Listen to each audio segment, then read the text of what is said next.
Okay, good evening, Yidden. We continue our Chazzarah u'LeMaaseh, Siman Tzaddik Ches, the second half. Hey, Vav, Zayin, Ches, and Tes. It should be Shulchan Aruch here, yeah? You have it? So, Hey, Vav, Zayin, Ches, Tes are five Simonim five Sifim to cover. So let's read Hey.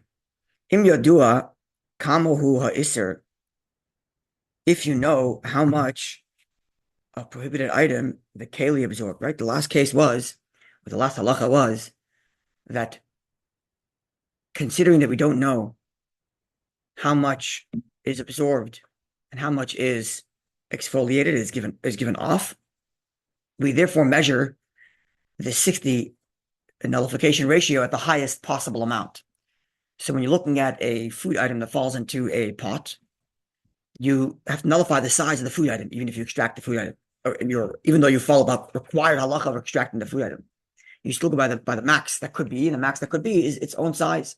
And the same we said is true of utensils, vessels. So using a non-kosher pot, it was used within the last 24 hours. So it's positive flavor. So you have to nullify the entirety of the pot, because I don't know how much the pot gave off. Likewise, the spoon inserted. So halacha here, Hey says, there could possibly be a scenario, there could possibly be a scenario in which you know how much was there. You know exactly how much prohibition there was. We had a similar thing when we discussed a similar parallel in Basar B'Chalav. So namely, Kegoin, for example, Kav Chadasha. It's a new ladle. It's a non-kosher ladle, but it's a new one. And I know that it only absorbed X amount of prohibited food item. It's only used once. Oh, now he adds another case. She'ena bas yoma.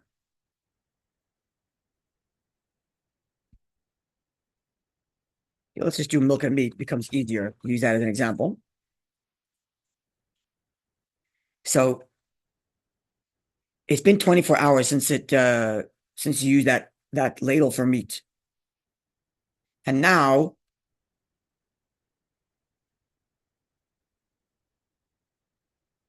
let's just say it's been 24 hours since you used meat. And now shenir ba ubala. And now you used that pot to stir only kazayas chalav, only a kazayas of milk. Right? So you have not positive meat ladle that only absorbed an ounce. We'll use an ounce instead of kazayas. An ounce of milk. Yeah. So the maximum amount of prohibited stuff here is an ounce of milk, an ounce. Now I mix the meat pot. So you only need to nullify that 1 ounce, not the whole spoon, right? Because the only flavor here that's a problem is the positive milk flavor that's now going to interact with your meat pot. And the same thing with beef was not kosher. If there's a positive meat and a positive dairy, then you would have the whole chanan, right? But the original ladle, even though it was a meat ladle, was not positive. So the flavor absorbed in there is only a positive milk one that becomes a problem when it now interacts with your meat pot. And therefore the maximum amount of problematic absorption now is a kazayas, an ounce, as we're using it. Kazayas is not an ounce, but we're just using it for English terms. The point is that you have a defined term, and then that's all you have to nullify. You don't have to nullify the whole spoon. Okay, says the Ramon, the law of Chaticha Nasa Nevela Chanan, which the Ramah was more liberal with that definition. The Mechaber, as we know, only said milk and meat become Chanan. The Ramah said even something which absorbs non-kosher flavor also becomes Chanan. We do say Chanan b'shari Isurim, but you don't say Chanan by Keilim. So if a Keilim absorbs an ounce of non-kosher food, the entire Keilim didn't become non-kosher.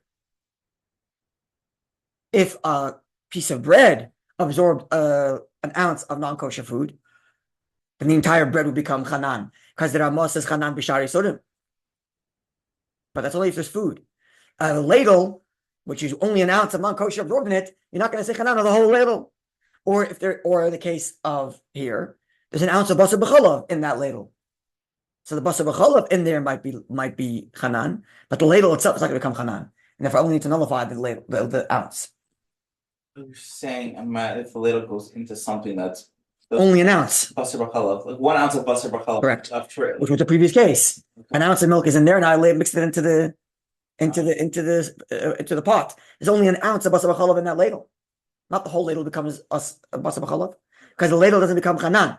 Absorption becomes chanan. Even there, we had a machlekes if absorption becomes chanan, right? The whole case of the drop that went on the outside of the pot, if it's below the line, above the line, but that was the whole machlekes. If b'chlal we say chanan by absorption, and we paskin that we did, but because there was a stringency, correct, and we did paskin in the end that absorbed flavors do become chanan, but that we acknowledge that was a machlekes, and therefore we were able to use that fact for two stringencies, two stringencies to make leniency, right? If there's another reason to be lenient, we say drop the whole thing because it's anyways an opinion which says there's no chanan by absorption. But certainly the keli itself doesn't become absorption, doesn't become chanan, and that's what we're learning here. Only that which is in the ladle, machlekes becomes chanan, but the ladle itself doesn't become chanan. So if it only ever absorbed 1 ounce of non-kosher, the whole ladle doesn't become non-kosher because no chanan by Keilim. And that says here, I feel near by Isser, even if you mixed non-kosher, where you only mixed 1 ounce of non-kosher meat. So the whole ladle doesn't become non-kosher. It's just an ounce of non-kosher in there. Okay, continues back to the Shulchan Aruch. That was the inserted that. The Mechaber continues, Avo bat kaf yisharo bas yoma, but a regularly used pot. It's an old pot. It's an old ladle, I'm sorry. And it has been used in the last 24 hours. Right? So let's say we're doing milk and meat. It's a meat pot, meat ladle. The milk has been used, the ladle has been used for meat in the last 24 hours. And now you mix 1 ounce of milk. So right now you have positive milk and positive meat. That whole absorption becomes chanan. So now, Mishar and Makula, you need to nullify the entire ladle. In the first case, where the meat was a negative, where the original meat was a negative flavor, and 1 ounce of milk went in there, that 1 ounce of milk did not become basar b'chalav because it interacted with negative flavor of meat. And now when that ounce of milk now interacts with meat, I only have 1 ounce to nullify. But in this case, where the ladle was used in the last 24 hours for meat, so now when the ounce of milk goes in there, it's positive milk, positive meat interacting inside the ladle, full chanan pro basar b'chalav. So now when I have to nullify that ladle later, I'm not nullifying milk, I'm nullifying basar b'chalav, which is the entire ladle. Okay. The meeting between the two is the ladle. It's not that the two met and then touched the ladle. Exactly. Exactly. So Rama explains the chol ma'ashabola that's iser, because everything that was absorbed becomes prohibited. Even the meat that was absorbed earlier becomes prohibited meat because it was used in the last 24 hours and it's interacting with milk. But loyadin kamabala, and because we don't know how much absorption there is, we treat it that the absorption is not the whole thing. Okay. There are those, however, who argue the Ramban, Shagam, the Kaf, Gam Bezu, even in this case, where you have meat used in the last 24 hours. 1 ounce of milk in there. So you have 1 ounce of milk interacting with all the meat that's in there. That's positive flavor. We just said before, the whole thing becomes basar b'chalav. But this opinion says, Ein tzarech ela shishel vatal akazayos shabala. You only need to have 60 against the ounce of milk that was absorbed. Why? Because this is the other opinion which says we don't say chanan by absorption. Not only do we not say chanan by ladle, we don't say chanan by absorption. So it's not as if all the meat absorbed in there became chanan. Only the actual ounce of interaction becomes problematic. We clear on this? Yeah. So there's 3 types of chanan, right? There's chanan of, let's talk milk and meat, not non-kosher, because we want to keep it the Machaber agrees. So milk and meat interact, chanan, for sure. Other extreme, basar b'chalav mixture gets absorbed in a ladle. Yeah. The whole ladle didn't become chanan. Only the amount of basar b'chalav that was in there. Okay. Now you have middle ground, where you have positive meat flavor in that ladle. You don't have actual meat. It's positive meat flavor. And then an ounce of milk goes in there. So how much chanan do I have? An ounce worth? Or do I treat it as if the meat is actually there and the whole entire thing becomes chanan? That's the machlekes. Do I say chanan by absorption inside of a pot? Now we're saying how big is the milk compared to the ladle. So if the milk is only an ounce, right? And if much smaller than the ladle. The ladle's more than 60 ounces. The ladle, okay, so if it's more than 60 ounces than your bottle. Exactly. But it's not more than 60 ounces. Definitely not, right? So the absorption within the ladle is definitely not more than 60 ounces. So I want 1 ounce of milk in there. It's interacting with positive meat flavor because it was used in the last 24 hours. Do I say that all that meat flavor is chanan, and therefore, if I were to use that ladle later, I have to nullify the entire ladle? That would be opinion A, which is how we ruled in the other siman when we discussed the milk dropping on the side. We ruled that way l'chumra. But here you have the opinion of the Ramban, which says, sorry, absorption, chanan does not happen in absorption. So all you have is 1 ounce of interacted milk and meat, and that's all you have to nullify if you're to use that ladle in another pot. Clear? But if you were to put that ladle into a milk pot, then you have to nullify the entire ladle because there's positive meat flavor from the ladle. Yes, because then your issue is now new basar b'chalav. Right. If you're using that ladle in a milk pot, it wouldn't be nullifying the basar b'chalav. It would be nullifying the basar b'chalav plus the challah plus the basar. Exactly. Right? Yes. So then you need to look at the whole ladle. But if you're putting it in just a meat pot, then you just have that little. Or if you're putting it into a powder pot. Yeah, very good. Okay, so now says the Rama, the primary opinion is the first one, which says that we do say absorption by chanan. Shen is barlil, because we already learned in Siman Tzadik Beis, with the whole law of the drop of milk that falls on the outside of the pot. We have this whole long siman to explain how we nullify the absorption inside the pot. So clearly we do see chanan in absorptions in vessels. Clear? Continues the Rama. There are those that say there's no difference between old pots and new pots.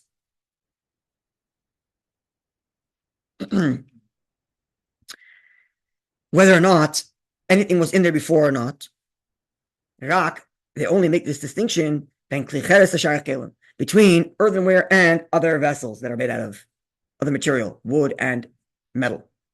And this opinion says, when a earthenware vessel absorbs something that's prohibited, even if it's brand new and it never had anything else absorbed in there, the EF Shalahafrid Ha'isr, and because earthenware is such that you cannot extract the flavor out of it by boiling it, we say that the whole entire vessel becomes a problem because you can never extract it. But not by other vessels. These other vessels, then we would say, well, it depends. Did it have positive? How much absorption was in there? And there is reason to be stringent here when it comes to earthenware Keilim, that because it can't extract, we treat it as if the entire thing is problematic. Okay. But any details that we want to have here? Much more stricter if it happens in a vessel like kasher, like a non-metal vessel, like porcelain. That's what this means? Okay, we already covered that. I think we covered everything here. Yeah, we did. Sorry? So I'm saying if this happens in porcelain or something, then you have to be a little more strict. Like, yeah, if it happens in porcelain, we're much more strict. We're much more strict by porcelain. Yes. Okay, Vav. What? Why would you say porcelain's more strict? Because it's earthenware. So porcelain's usually covered, right? It has a glaze. A glaze made of what? I don't know the answer to that. We're always more strict. I'm not sure what the glaze is made out of. It's a glass kind of glaze, isn't it? Probably, yeah. Which is also an earthenware issue. Okay. Isn't it? I don't know. No Pesach, any knowledge on how porcelain's made? No? Okay, Vav. Kachatzi sayis shaliser, if you had a half of a zayis, here it's important to say zayis rather than ounce. You had a half a zayis volume of iser, and it's out of behetlat, been mixed into kosher food.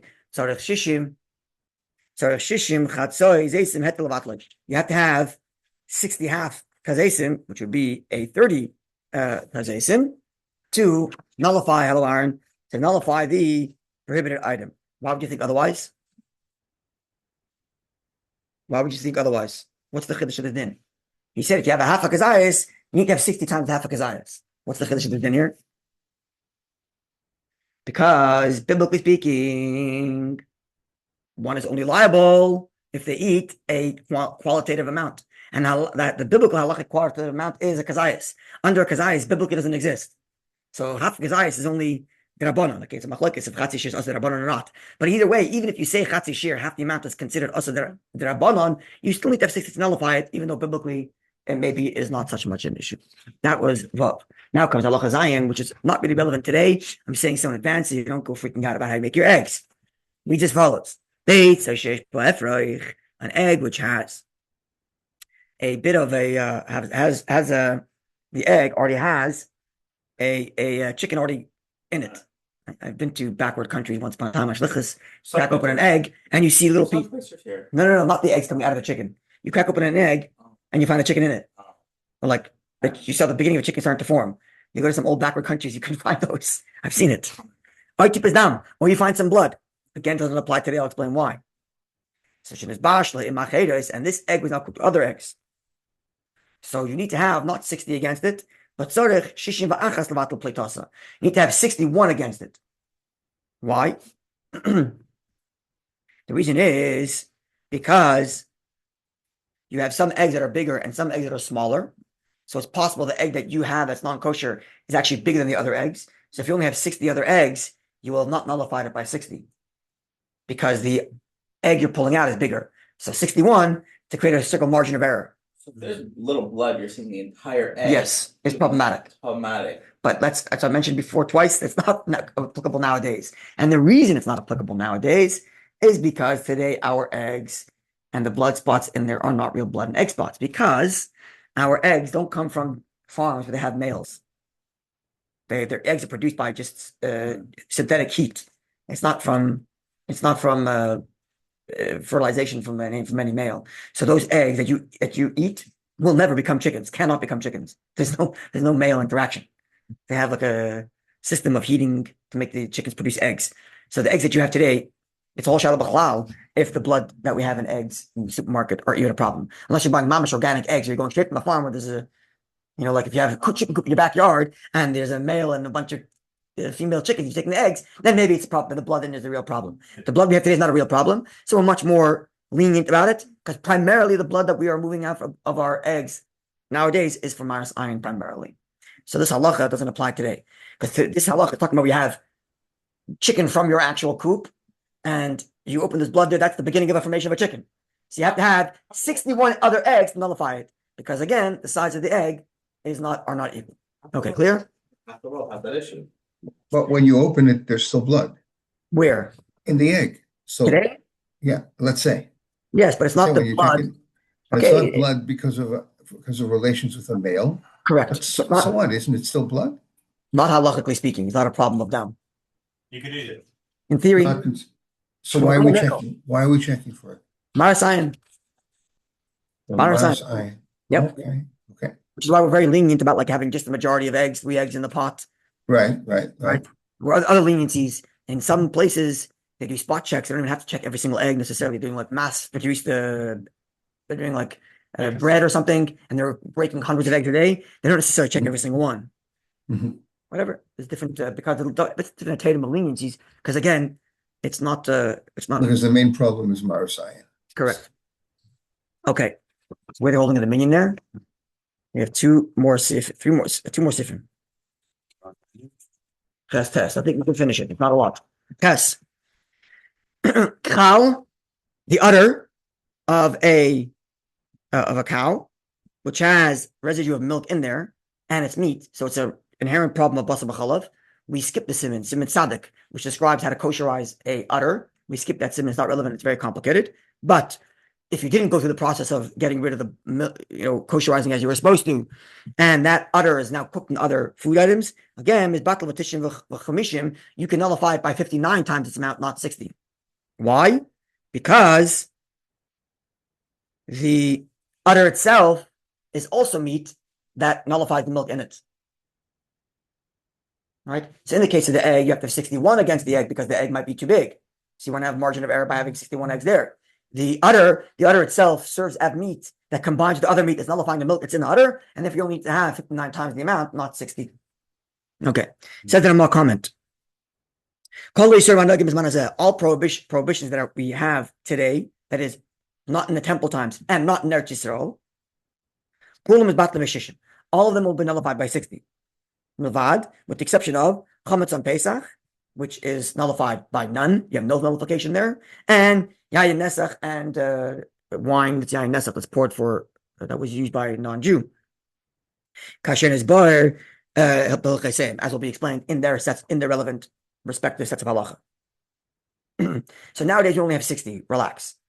Although in Eretz Yisrael there are situations we have more than 60, like Arla and Trumas and Meisers and things like that. There are other types.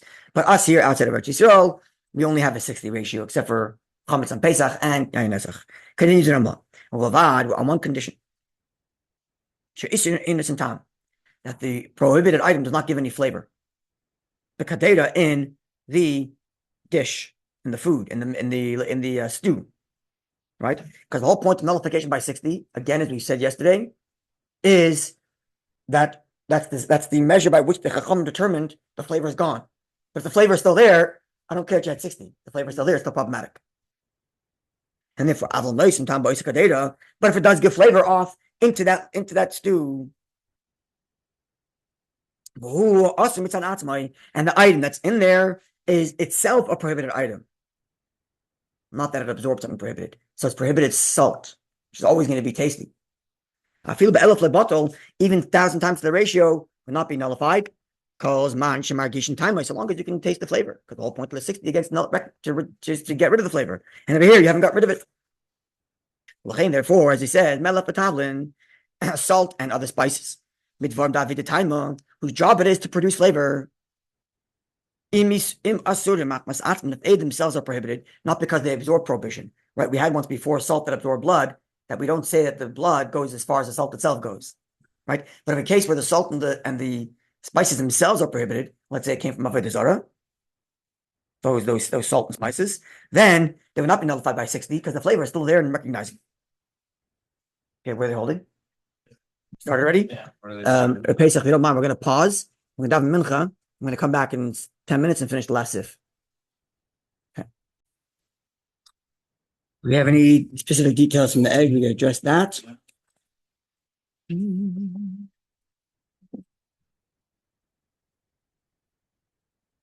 Okay. What's Okay, we covered that. Oh, there was the discussion, for example, we mentioned in Sif Tes, that the Ramah said, Sif Ches, the Ramah said that anything that's, nowadays you have everything nullified by 60, with the exception of things that are meant to produce flavor. If they're meant to produce flavor, like salt, spices, it's not going to go down, it won't be nullified even by 1,000. So first of all, if literally you are 100% sure you cannot taste any of that salt left, it would still be okay, you have like one grain of salt falls into this huge pot. We're not going to say, oh, it's not nullified. It'll be nullified. Just has to be so a point where you are absolutely certain that the flavor is gone. And the discussion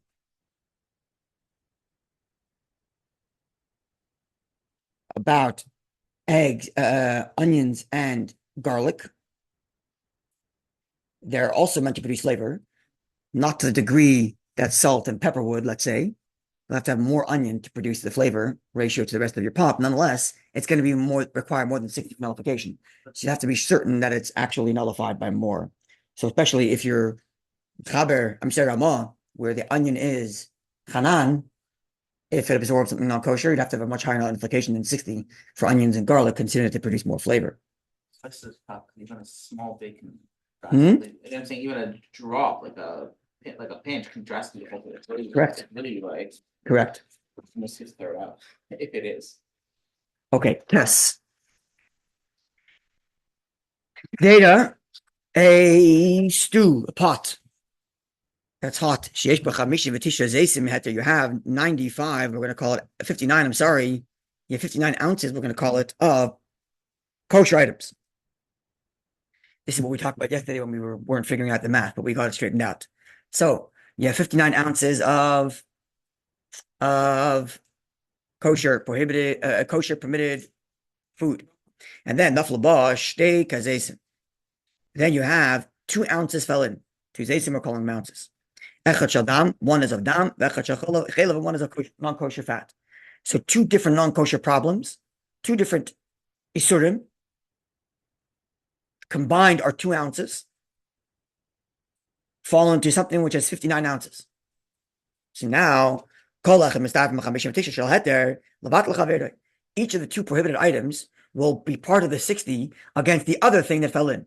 So the ounce of blood will combine with the 59 here to nullify the non-kosher fat, and the ounce of fat will combine with the 59 here to nullify the ounce of blood. We spoke about on Monday. We couldn't figure out the math, but the point here is that the point here is tam ke'ikr. Tam ke'ikr means that the flavor has been nullified. So long as you have 60 more than that thing, that flavor will be gone. So the blood has 60 times other food to nullify it, and the fat has 60 times other things to nullify it. It so happens that inside the other things, there's a little bit that's non-kosher. That's irrelevant to the point that its flavor has been nullified in 60. So each of the individual flavors have been nullified by 60. And thus, kosher. Likewise. It can't be both together, right?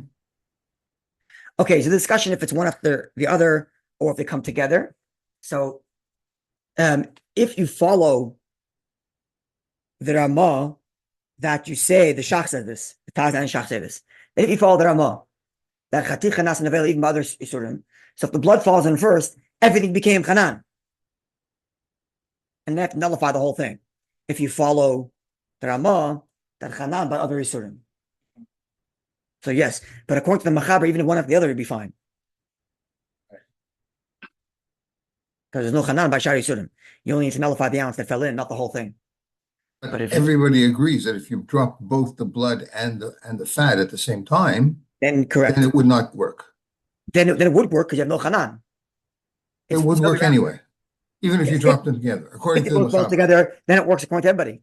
Because each of the 2 problems have 60 against it. But the Shach and Taz point out that if they fell in one after the other, so the moment the first one falls in, that whole thing becomes Chanan according to the Ramah. Right. And then you can't nullify it by just having 1 more ounce. You have to have 60 to the ratio of the whole 60 ounces. Because it became Chanan according to the Ramah. According to the Ramah. Right. And according to the Mechaber, if it would be Basa B'chalav. Okay, let's get to Basa B'chalav in a second now. That's the next case in the Shulchan Aruch. Let's read. Likewise, Simatisha, 29 ounces. Zaysim, 29 ounces. Shall heter of parav kosher stuff. The nuffle buzz behem. One second, we haven't got to the milk and meat yet. We'll get to that in a second. We'll get to that. We'll get to the Basa B'chalav in a second. But before that, you have 29 kosher food item, 29 ounces of kosher food item. Shenafal behem desires chelef, and 1 ounce of non-kosher fat fell into that 29. And then kadei acheres, you have another pot where you have shloishin shell hat there, where you have 30 ounces of kosher food in another pot. So you have 2 pots, 129 ounces, 130 ounces. And the first one with 29 ounces, you have a little drop of fat falls in there, called non-kosher fat. And in your second pot, you have a drop of blood that falls in there, an ounce. So now at the moment, each of these 2 pots are a problem. Because pot A has 29 ounces against 1 ounce of non-kosher, and pot B has 30 ounces against 1 ounce non-kosher. Both of which are non-kosher at the moment, considering that they're not nullified.